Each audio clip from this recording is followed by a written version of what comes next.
Today we're going to talk about how to prune a peach tree. This one is a really young one, so we're not going to be doing a lot of pruning on it.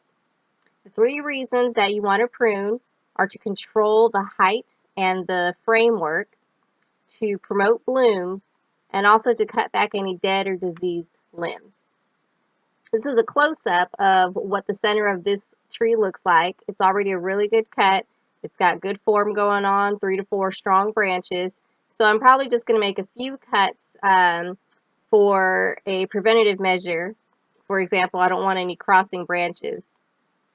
So to start, we'll need hand shears, rubbing alcohol, cotton balls, and a sharpening stone. You always want to have a sharp tool and clean tools.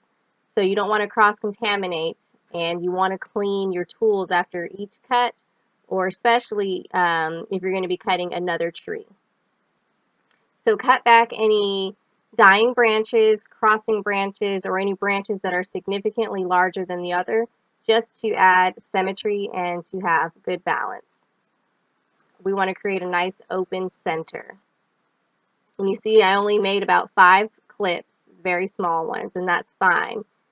So at the end of it, you'll want to be able to put a small ball in the middle, and that's going to create a strong base, nice and open, and it's going to make for easy picking in the future. And that's our video for today. Thanks for watching, and if you want to see more how-to videos, go to www.libertylandscapesupply.com.